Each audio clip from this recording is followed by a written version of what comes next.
नमस्कार, मैं हरीश चौहान और आप देख रहे हैं सामाजिक कहानियाँ चैनल। दोस्तों, आज के वीडियो में हम आपके लिए कहानी लेकर आए हैं सर्वेश्वर दयाल सक्सेना की लिखी कहानी सफ़ेद गुड़। मेरा आपसे निवेदन है कि कहानी बहुत मार्मिक है और इसे अंत तक ज़रूर देखिएगा। भले आप मेरे चैनल को सब्सक्राइब करें या ना करें, वीडियो को लाइक करें या ना करें, लेकिन कहानी को अंत तक ज़रूर देखिएगा। आइए शुरू करते हैं कहानी सफ़ेद गुड़। दुकान पर सफ़ेद गुड़ रखा था, दुर्लभ था। उसे देखकर बार बार उसके मुंह में पानी आ जाता था। आते जाते वह ललचाई नज़रों से गुड़ की ओर देखता, फिर मन महसूस कर रह जाता। आखिरकार उसने हिम्मत की और घर जाकर माँ से कहा। माँ बैठी फटे कपड़े सिल रही थी। उसने आंख उठाकर कुछ देर दीन दृष्टि से उसकी ओर देखा, फिर ऊपर आसमान की ओर देखने लगी और बड़ी देर तक देखती रही। बोली कुछ नहीं। वह चुपचाप माँ के पास से चला गया। जब माँ के पास पैसे नहीं होते तो वह इसी तरह देखती थी, वह यह जानता था। वह बहुत देर तक गुमसुम बैठा रहा। उसे अपने वे साथी याद आ रहे थे जो उसे चिढ़ा चिढ़ा कर गुड़ खा रहे थे।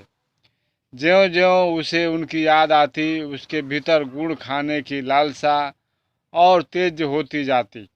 एकाध बार उसके मन में माँ के बटुए से पैसे चुराने का भी ख्याल आया।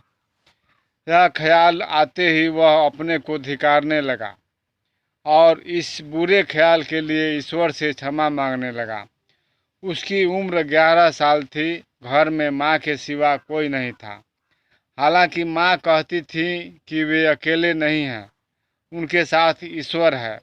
वह चूंकि माँ का कहना मानता था, इसलिए उसकी यह बात भी मान लेता था। लेकिन ईश्वर के होने का उसे पता नहीं चलता था। माँ उसे तरह तरह से ईश्वर के होने का यकीन दिलाती। जब वह बीमार होती, तकलीफ में कराहती तो ईश्वर का नाम लेती, और जब अच्छी हो जाती तो ईश्वर को धन्यवाद देती। दोनों घंटों आंख बंद कर बैठते। बिना पूजा किए हुए वे खाना नहीं खाते। वह रोज सुबह शाम अपनी छोटी सी घंटी लेकर पालथी मारकर संध्या करता। उसे संध्या के सारे मंत्र याद थे, उस समय से ही जब उसकी जबान तोतली थी। अब तो वह साफ बोलने लगा था। वे एक छोटे से कस्बे में रहते थे। माँ एक स्कूल में अध्यापिका थी। बचपन से ही वह ऐसी कहानियाँ माँ से सुनता था जिनमें यह बताया जाता था कि ईश्वर अपने भक्तों का कितना ख्याल रखते हैं, और हर बार वह ऐसी कहानी सुनकर वह ईश्वर का सच्चा भक्त बनने की इच्छा से भर जाता। दूसरे भी उसकी पीठ ठोकते और कहते, बड़ा शरीफ लड़का है, ईश्वर उसकी मदद करेगा। लेकिन कभी इसका सबूत उसे नहीं मिला था। उस दिन जब वह सफ़ेद गुड़ खाने के लिए बेचैन था, तब उसे ईश्वर याद आया। उसने खुद को धिक्कारा। उसे माँ से पैसे मांगकर माँ को दुखी नहीं करना चाहिए था।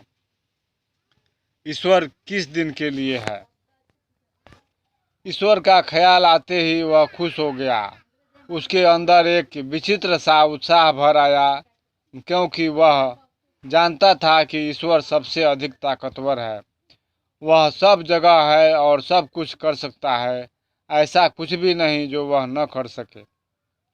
तो क्या वह थोड़ा सा गुण नहीं दिला सकता उसे, जो कि बचपन से ही उसकी पूजा करता आ रहा है और जिसने कभी कोई बुरा काम नहीं किया, कभी चोरी नहीं की, किसी को सताया नहीं। उसने सोचा और इस भाव से भर उठा कि ईश्वर जरूर उसे गुण देगा। वह तेजी से उठा और घर के अकेले कोने में पूजा करने बैठ गया। तभी माँ ने आवाज़ दी, बेटा, पूजा से उठने के बाद बाजार से नमक ले आना। उसे लगा जैसे ईश्वर ने उसकी पुकार सुन ली है, वरना पूजा पर बैठते ही माँ उसे बाजार जाने को क्यों कहती। उसने ध्यान लगाकर पूजा की, फिर पैसे और झोला लेकर बाजार की ओर चल दिया। घर से निकलते ही उसे खेत पार करने पड़ते थे, फिर गांव की गली जो ईंटों की बनी हुई थी, फिर बाजार की ओर चल दिया। उस समय शाम हो गई थी, सूरज डूब रहा था। वह खेतों में चला जा रहा था, आंखें आधी बंद किए ईश्वर पर ध्यान लगाए और संध्या के मंत्रों को बार बार दोहराते हुए।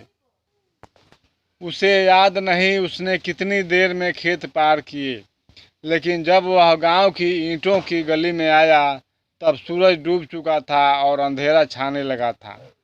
लोग अपने अपने घरों में थे, धुआं उठ रहा था, चौपाए खामोश खड़े थे।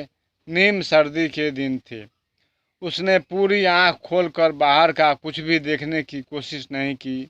वह अपने भीतर देख रहा था, जहां अंधेरे में एक झिलमिलाता प्रकाश था, ईश्वर का प्रकाश, और उस प्रकाश के आगे वह आंखें बंद किए मंत्र पाठ कर रहा था। अचानक उसे अजान की आवाज़ सुनाई दी। गांव के सिरे पर एक छोटी सी मस्जिद थी। उसने थोड़ी सी आंखें खोलकर देखा। अंधेरा काफ़ी गहरा हो गया था। मस्जिद के एक कमरे बराबर दलान में लोग नमाज के लिए इकट्ठे होने लगे थे। उसके भीतर एक लहर सी आई। उसके पैर ठिठक गए, आंखें पूरी बंद हो गईं। वह मन ही मन कह उठा, ईश्वर, यदि तुम हो और सच्चे मन से तुम्हारी पूजा की है तो मुझे पैसे दो, यहीं इसी वक्त। वह वहीं गली में बैठ गया। उसने जमीन पर हाथ रखा। जमीन ठंडी थी। हाथों के नीचे कुछ चिकना सा महसूस हुआ। उल्लास की बिजली सी उसके शरीर में दौड़ गई। उसने आंखें खोलकर देखा। अंधेरे में उसकी हथेली में अठन्नी दमक रही थी। वह मन ही मन ईश्वर के चरणों में लौट गया, खुशी के समुद्र में झूलने लगा। उसने उस अठन्नी को बार बार निहारा, चूमा, माथे से लगाया, क्योंकि वह एक अठन्नी ही नहीं थी, उस गरीब पर ईश्वर की कृपा थी। उसकी सारी पूजा और सच्चाई का ईश्वर की ओर से इनाम था। ईश्वर जरूर है, उसका मन चिल्लाने लगा। भगवान, मैं तुम्हारा बहुत छोटा सा सेवक हूँ। मैं सारा जीवन तुम्हारी भक्ति करूँगा, मुझे कभी मत बिसराना। उल्टे सीधे शब्दों में उसने मन ही मन कहा और बाजार की तरफ दौड़ पड़ा। अठन्नी उसने जोर से हथेली में दबा रखी थी। जब वह दुकान पर पहुंचा तो लालटेन जल चुकी थी। पंसारी उसके सामने हाथ जोड़े बैठा था। थोड़ी देर में उसने आंख खोली और पूछा, क्या चाहिए? उसने हथेली में चमकती अठन्नी देखी और बोला, 8 आने का सफ़ेद गुण। यह कहकर उसने गर्व से अठन्नी पंसारी की तरफ गद्दी पर फेंकी, पर यह गद्दी पर न गिर उसके सामने रखे धनिये के डिब्बे में गिर गई। पंसारी ने उसे डिब्बे में टटोला, पर उसमें अठन्नी नहीं मिली। एक छोटा सा खपड़ा चिकना पत्थर जरूर था, जिसे पंसारी ने निकाल कर फेंक दिया। उसका चेहरा एकदम से काला पड़ गया, सिर घूम गया और जैसे शरीर का खून निकल गया हो। आंखें छलछला आईं। कहाँ गई अठन्नी? पंसारी ने भी हैरत से कहा। उसे लगा जैसे वह रो पड़ेगा। देखते देखते सबसे ताकतवर ईश्वर की उसके सामने मौत हो गई थी। उसने मरे हाथों से जेब से पैसे निकाले, नमक लिया और जाने लगा। दुकानदार ने उसे उदास देखकर कहा, गुण ले लो, पैसे फिर आ जाएंगे। नहीं, उसने कहा और रो पड़ा। अच्छा, पैसे मत देना, मेरी ओर से थोड़ा सा गुण ले लो, दुकानदार ने प्यार से कहा और एक टुकड़ा तोड़कर उसे देने लगा। उसने मुंह फिरा लिया और चल दिया। उसने ईश्वर से मांगा था, दुकानदार से नहीं। दूसरों की दया उसे नहीं चाहिए, लेकिन अब वह ईश्वर से कुछ नहीं मांगता। अभी आप सुन रहे थे सर्वेश्वर दयाल सक्सेना की लिखी हुई कहानी सफ़ेद गुण। दोस्तों, अगर वीडियो आपको अच्छा लगे तो हमारे चैनल को ज़रूर सब्सक्राइब कीजिएगा और वीडियो को लाइक कीजिएगा, शेयर कीजिएगा।